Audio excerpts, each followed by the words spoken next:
Hello students, we have been discussing about the derivation of ISO and the shift in the ISO.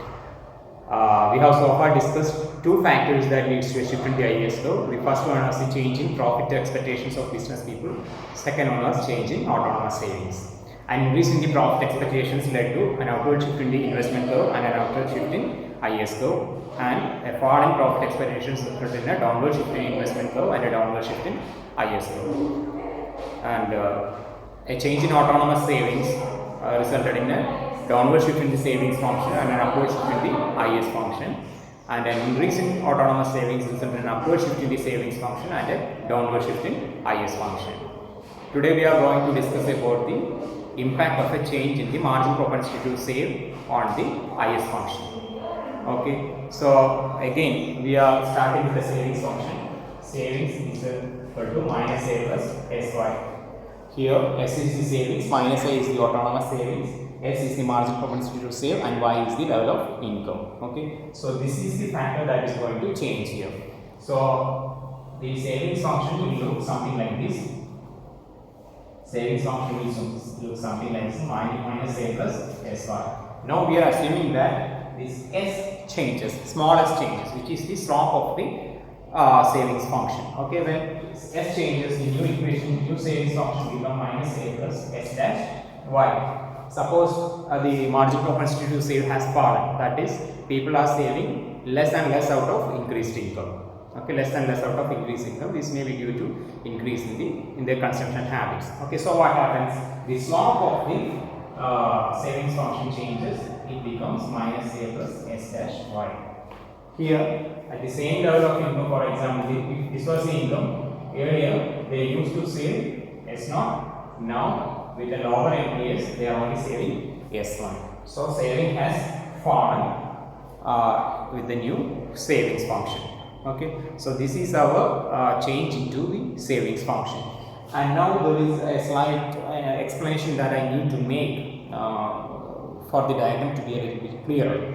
Okay, actually, when the savings function changes, the origin, this part of the diagram, this part of the quadrant will not be shown in our 4 quadrant diagram. So actually, we will be starting from here. So don't confuse that. Don't confuse with the savings function because of the differences in origin. It is not a shift. It is only a change in the margin propensity to save. A shift happens when autonomous savings changes, and then there will be a parallel shift in the savings function. But here the change is not parallel. This is only a change in the slope, not a change in the origin. So the savings function will originate on different points on the x-axis. The savings function will originate on different points on the x-axis. It does not mean that the origin of the savings function has shifted or autonomous savings has changed, but it only means that the slope of the savings function has changed, only MPS has changed. If we were showing this portion of the savings function as well, then we will be having a common origin for the two savings function. But because we are not showing this portion of the diagram, we will be having a savings function which originates on different points on the x-axis. So don't get confused. Okay. Now we are going to our 4th quadrant diagram. The first quadrant, this is our first quadrant.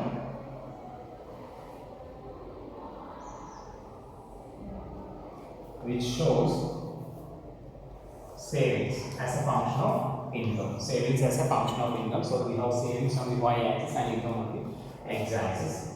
This is our savings function minus A plus SY. Savings is equal to minus A plus SY.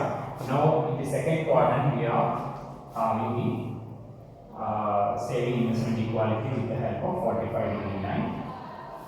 So I will be showing at y0 level of income, the savings is S0, and this investment equivalent to this S0 amount of saving has to be found. It can be found with the 45-degree line, and this will be the investment I0. So savings is equal to investment. Now we have to find the rate of interest which equates savings and investment. Okay, this is the investment and this is the rate of interest. So we have an investment function which is downward sloping. We know how investment function got this shape. We discussed it in the derivation part. And now we have to find the level of interest which brings for I0 level of investment, capital I0 level of investment. In order to that, we draw a straight line to the investment function and find that this is the rate of interest. Small I0 is the rate of interest that equates, that brings I0 level of investment, capital I0 level of investment, which is equal to capital S0 level of savings. So savings is equal to investment and I0 level of interest rate. Now in the fourth quadrant, we have to draw the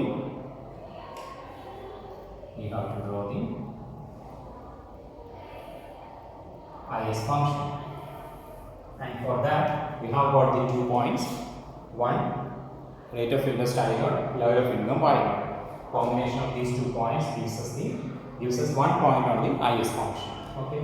Now we are trying a level of income Y1. At Y1 level of income, the savings is S1 and investment S1 level of savings is equal to I1 level of investment, capital I1 level of investment. In order for this capital I1 level of investment to take place, we need small I1 rate of interest. So we have got another point, another interest rate at which investment is equal to savings. So we got 2 points, a combination of 2 points, interest rate small I1 and income Y1, okay, which brings saving investment equality. We are plotting these 2 points on the diagram and joining the 2 points to arrive at the savings IS curve, which we name as IS node. Okay, so this is how we derive an IS curve. Now we are assuming a change in the marginal propensity to save, which results in the change in the slope of the savings function. So the slope, when slope changes, origin does not change. So but we have a different origin on the x-axis because actually the savings function originates somewhere here. Okay, so we have a savings function like this. S is equal to minus a plus s dash 1. Here the slope has changed. You can see that the slope of the first savings function is considerably higher than that of the second, because the second function is flatter and the first is steeper. Okay, at y0 level of income, the amount of savings is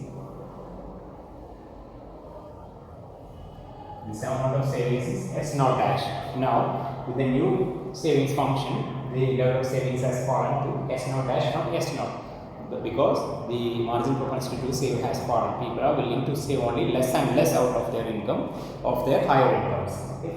So this S0 dash level of savings is equal to I0 dash level of investment, and in order for this I0 dash level of investment to take place, you need small I0 dash rate of interest. Small I0 dash rate of interest. So we get a rate of interest which equates investment with savings. It is small I0 dash. And we also got the income which produces S0 dash level of savings. So we got a one combination of income and interest rate which equates saving and investment. And we plot these 2 points together and get a point such as this.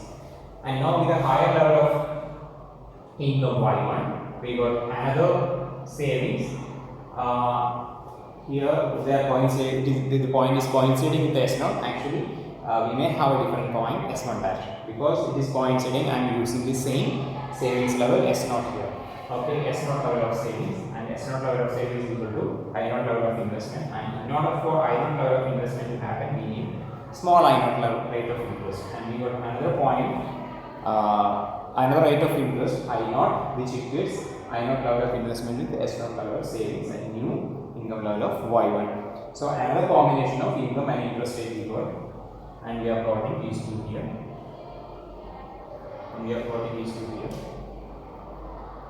Sorry. The first point will be here, Y0 and I0. Second point will be here, and so we have a new IS curve. IS1, which is located higher than the initial IS curve. So here what has happened? A fall in the marginal propensity to save has resulted in the slope of the savings function changing. The slope has fallen and it has resulted in an upward shift in the IS curve. Okay, it has resulted in upward shift in the IS score. A fall in the IS score savings function margin propensity to save means that people are saving less and less. That means they are consuming more. So again, it is an addition to the consumption function, and it will obviously raise the aggregate demand, and increase in aggregate demand will of course lead to a shift in the IS score.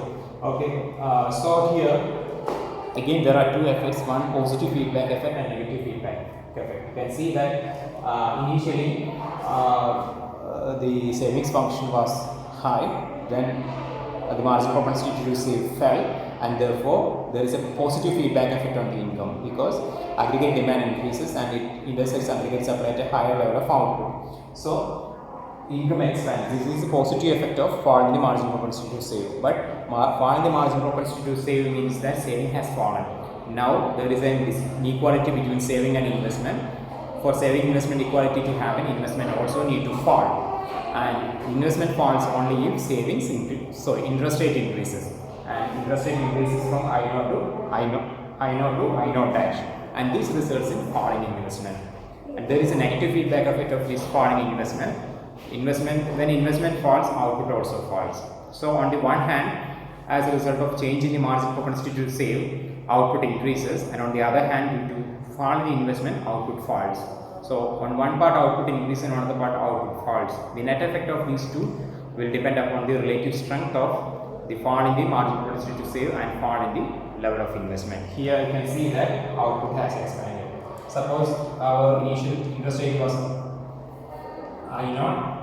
At I0 rate of interest, initially the income was only Y0. Now with a lower margin propensity to save, income has expanded from Y0 to Y1 without there being any change in interest rate. So it can be seen that the net effect of this change in margin propensity to save and change in the interest rate has been expansion of output from expansion of output. Okay, hope it is clear to you. Thank you.